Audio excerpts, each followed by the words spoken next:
Olá, tudo bem? O assunto é saúde de hoje. Entrevista um médico que ganhou as redes sociais com um trabalho voluntário no litoral do estado. Ivan Fontoura, 92 anos, mais de 60 de profissão. Muito obrigada, doutor Ivan, por nos receber aqui na sua casa. Obrigada.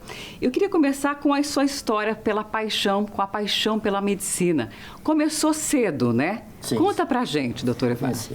Isso ali pelos 4 anos, mais ou menos, quando assisti de alguns atendimentos médicos e fiquei assim maravilhado com aquela importância que o médico tinha entre as pessoas, e aquilo me motivou e fui devagarinho, fui assim, chegando e atravessando. Hoje em dia não tem, realmente não tem importância que tinha. Hoje em dia nós somos comuns como todo mundo. Mas o senhor acredita que descobriu a sua vocação ali? Eu acredito que sim, porque depois dela a gente sempre falava em medicina, sempre me interessava em medicina e foi indo. É como dizia um médico, um professor médico, é uma pena vocês moços aí estudando medicina, porque eu trabalho, é uma coisa assim que a gente pende como se fosse preso, fosse levado preso, tem obrigações, tem uma porção de coisa, mas não pode sair, não quer sair. Realmente. Até porque o senhor estava conversando com a gente, antes de gravarmos essa entrevista, que o estudo da medicina antes era mais difícil, né? Até para você conseguir as informações, né? Realmente era difícil. Menos livros e menos professores.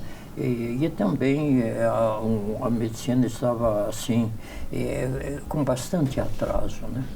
Mas, em compensação, era mais humana, mais assim, maior, quer dizer, as pessoas não eram tanto a doença, era a pessoa doente. E hoje o senhor faz um trabalho voluntário, mesmo depois de ter se aposentado, né? O que o levou a fazer esse trabalho voluntário, doutor Ivan? Bom, a gente vendo a necessidade das pessoas e percebendo assim a aflição dos pais e tudo mais com a criança doente. E sempre é dramático, a criança doente é mais dramático do que as pessoas de mais idade. E tudo aquilo a gente então sentiu aquilo como um dever, porque tinha assim possibilidades de ajudar, resolver alguns problemas, e então a gente usou aquilo como um dever. E depois o dever assim entrou amor, entrou assim o carinho. É bom trabalhar com criança. O senhor gosta de trabalhar com criança? Gosta de trabalhar com gente? Sim. De quando em vez, quando eu tenho uma pessoa velha que a gente tem de prestar algum auxílio, alguma coisa, é difícil. Senhor, qual que é a diferença, na sua opinião? Não, é difícil, é mais complicado. A criança é mais conquistável também, né? Conquistável. Devagarinho a gente consegue, não aplicando injeção. E hoje em dia a medicina antigamente era com muita injeção, hoje em dia não é. Então é bem mais fácil aí de fazer amizade. E qual que é a realidade que o senhor encontrou ali no litoral do estado, nesse trabalho que o senhor faz? Assim, não havia... quer dizer, as crianças não adoeciam tanto quanto a cidade, porque as coisas eram mais separadas.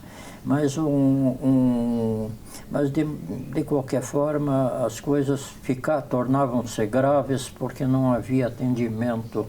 Assim, é bom fazer alguma coisa. Não se faz milagre, faz um atendimento básico, mas pelo menos é bom a gente... sente-se útil também. Qual a avaliação que o senhor faz aí com mais de 60 anos, né, de experiência, dos médicos de ontem para os médicos que estão se formando agora? Qual é a diferença? Muito cuidado para não falar mal dos colegas, isso é proibido. Mas é diferente um pouco, né? Diferente um pouco, quer dizer, um padrão de medicina já é diferente. As coisas são mais automatizadas, o médico está mais distante do paciente, ele se poupa mais, é verdade, mas o paciente não fica com tanto assim. E depois a situação também, com maior informação, o paciente começa a fazer medicina dele para ele mesmo, tornar-se um médico. Ora, se já é perigoso o médico ser médico dele, imagina um paciente ser médico dele também, né? O perigo é maior, né? Hoje a gente, inclusive, vê as pessoas têm algum sintoma, elas vão para o Google, digitam lá o sintoma da doença e vê. Como é que o senhor enxerga essa automedicina? É uma medicina assim, feita somente assim em parte, né? Às vezes dá certo, às vezes não dá. A vantagem é que muita doença cura-se por si mesmo, né? Se não ficar doente com o tratamento. De modo que então vai. Mas isso é ruim, né? É ruim porque não é porque deixa o médico de lado, mas simplesmente porque não toma os cuidados necessários, né?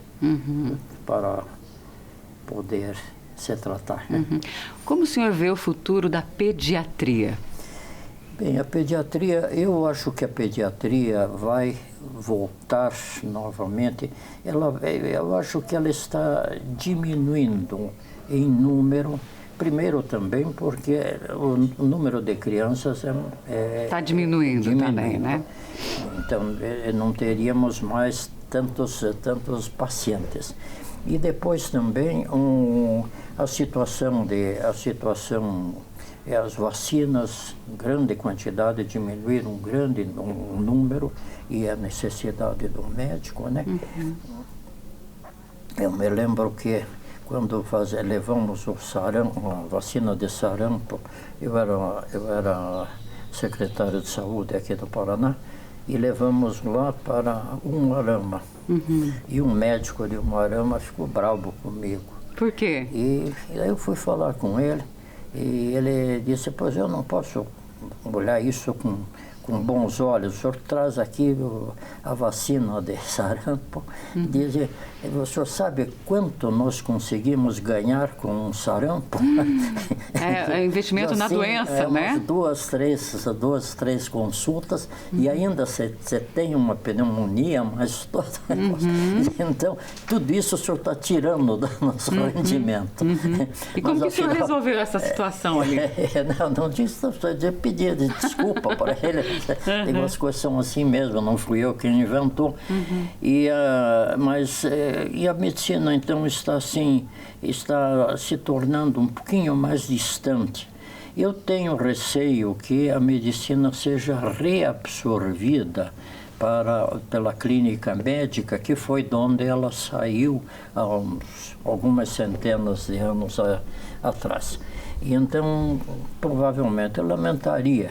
E a pediatria vai continuar, mas uma pediatria de hospital, de casos difíceis, de casos sim, vai ser uma pediatria aristocrática. O senhor estava falando aí de vacinas e hoje a gente vê, por exemplo, problemas das fake news, das pessoas indo para a internet, recebendo informações erradas, equivocadas, por exemplo, com relação às vacinas, deixando de tomar a vacina por medo de autismo, todas essas notícias que não são comprovadas. A gente vive, por exemplo, um surto hoje em São Paulo, um surto de sarampo, como o senhor estava falando, né? Como que os médicos devem agir? Como que as pessoas devem agir? Qual o conselho que o senhor daria para as pessoas para que elas tivessem mais cuidado com a saúde? Bom, eu acho que isso é preciso respeitar, né?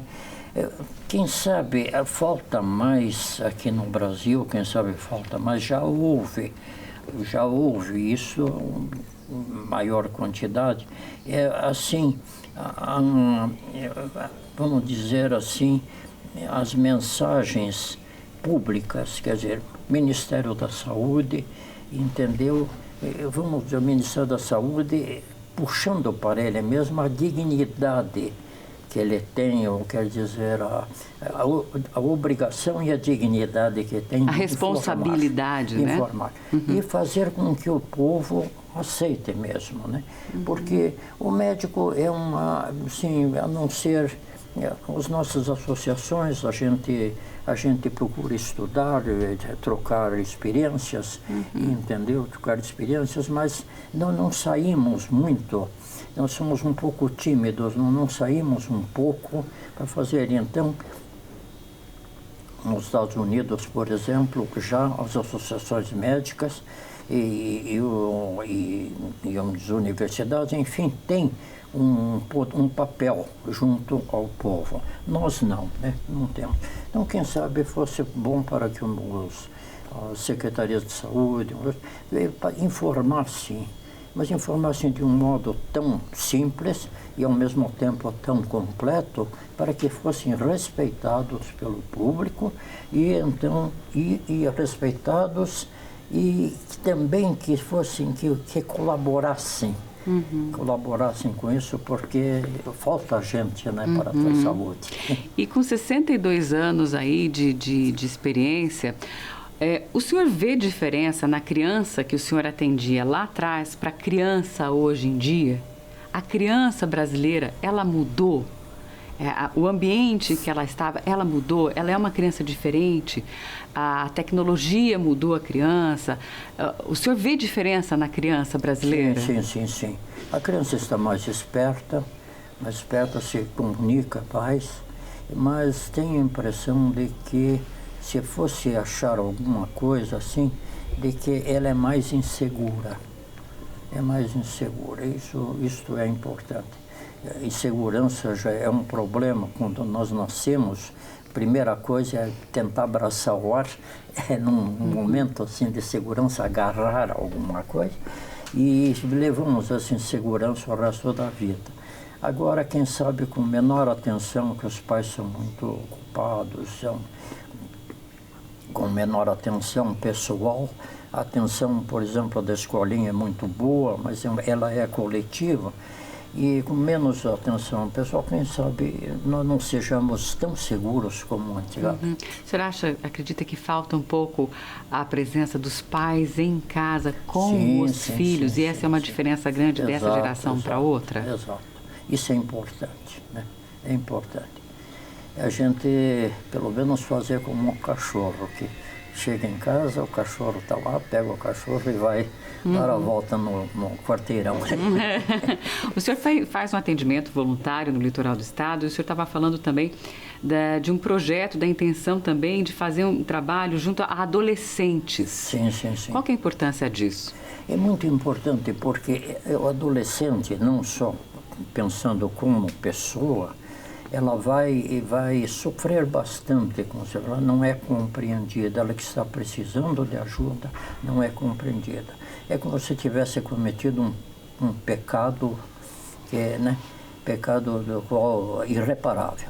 Então, problemas de saúde entre os amigos, na escola, nos pais, nos parentes, enfim, uma situação bem difícil para ela. Então, essas crianças, elas precisam de apoio, as mães. E a criança, então, também, apoio também para que cresça com mais segurança, como nós falamos há pouco. O doutor Ivan, eu descobri ele através de uma tia minha. Ela falou, das consultas dele. Aí eu trouxe ela na primeira vez que ela estava com uma gripinha, estava peito congestionado. Ele atendeu super bem, super competente. Ele faz um trabalho excelente, tem uma paciência com as crianças, ensina tudo pra gente. Como eu sou praticamente mãe de primeira viagem, ele ensina tudo, tem muita paciência, tudo que você pergunta ele explica. Ele, diferente dos outros médicos, fica mandando você vir todos os meses, ele quer acompanhar o crescimento, se está ganhando peso ideal. Eu gostei bastante do atendimento do Dr. Ivan, muito diferente, muito bom. A gente agradece, uma ajuda muito grande que ele dá para todas as mães que vêm aqui, tanto que aqui não falta paciente para ele, criança para ele, é muita gente mesmo. Presta um excelente trabalho aqui para a nossa comunidade, principalmente para as pessoas que não podem pagar. Não conheço ninguém que faria igual. Qual conselho que o senhor daria para um jovem que pensa em fazer medicina? Bom, eu diria que era muito bom, que o emprego era bem fácil. E pelo menos é disputado, né? Exato. E não precisa ir a Cuba e depois vir para cá. Então tem possibilidades, é uma grande ocupação. Agora, lembrar-se sempre de que está lidando com gente. Isso é importante. O senhor acha que as universidades hoje, elas ensinam muitas tecnologias, sim, sim, mas elas ensinam também o lado humano? Ou é só a experiência e a sensibilidade do profissional que pode fazer isso? Exato. As coisas ficam cada vez mais distantes das pessoas. Não há aquela relação assim quase que amiga. E não há. Também nós perdemos um bocado da dignidade, do aspecto de dignidade. Nós perdemos bastante. Antigamente o médico era apontado assim, ao doutor, entendeu? Cumprimentava-se assim. Respeito, né? Numa quadra, cumprimentava-se umas 10, 15 pessoas, assim. Hoje o médico passa, assim, até às vezes como culpado disso, daquilo. E então, nós estamos assim, bem mais fáceis, perdemos bastante espaço. Tá bom, muito obrigada pela sua entrevista, por nos receber aqui na sua casa, doutor Ivan. Até uma próxima. Obrigada. Muito obrigado. Obrigada. E a gente fica por aqui. Obrigada pela atenção, pela companhia. Tchau.